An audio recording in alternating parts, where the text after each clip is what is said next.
Speaking of fitness, of course, I preach it's important to be fit physically, to have a fit body.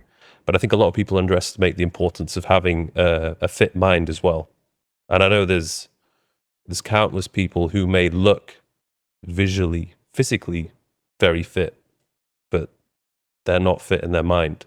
Yeah. So how does somebody train to have a fit mind?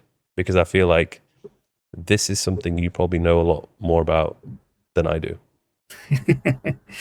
As you have been, exercising on your body, I have been exercising on the mind. So the process of exercising on the mind is twofold. Krishna says in Bhagavad Gita, Abhyasena tu kavanteya vairagyana ch gruhyate. Asamshayam mahabaho mano durnigrahachalam. The mind is very difficult to control and to make tough. Therefore, you need two things.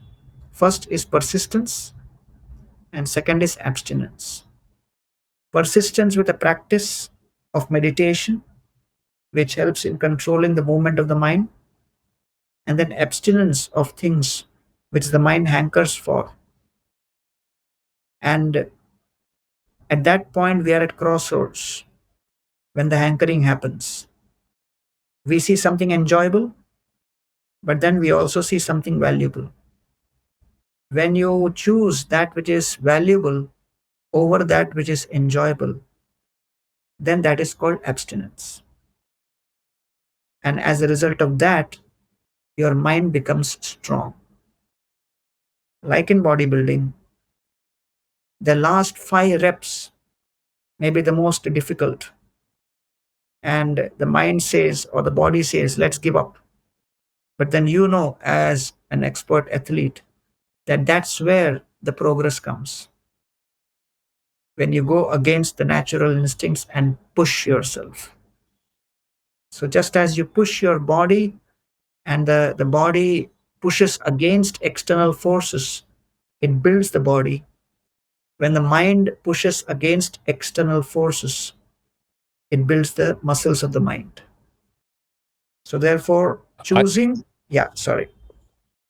I think back to periods of my life when I abstained from the most, and there was 2 times when I competed. So when you are preparing for a competition, it usually takes weeks of preparation, sometimes 2 months, maybe 3 months.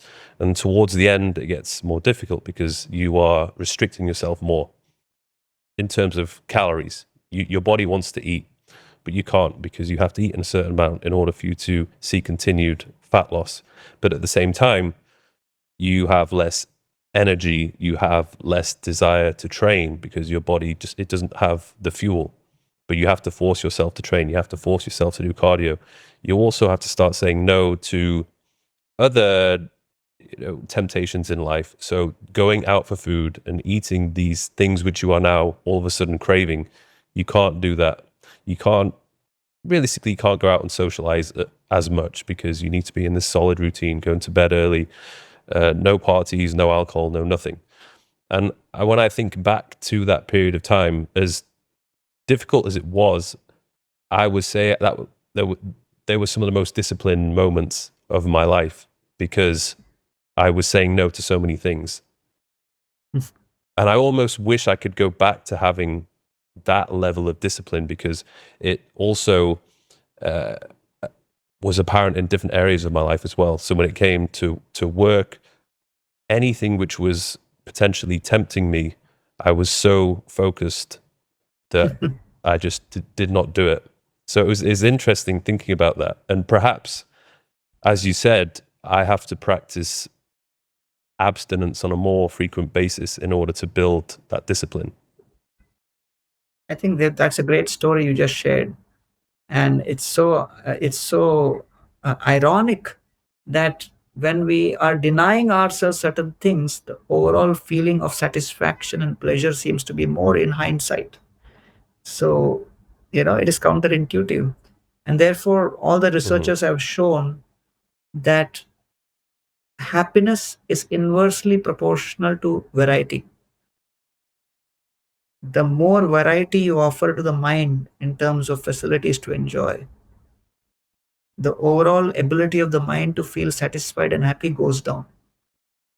And therefore, you must have seen Mm. children who are restricted by parents and allowed certain indulgences only under conditions and restrictions. They seem to enjoy those moments more than when someone has unrestricted access. So, therefore, I think Yeah. you really hit the nail on the head with your experience.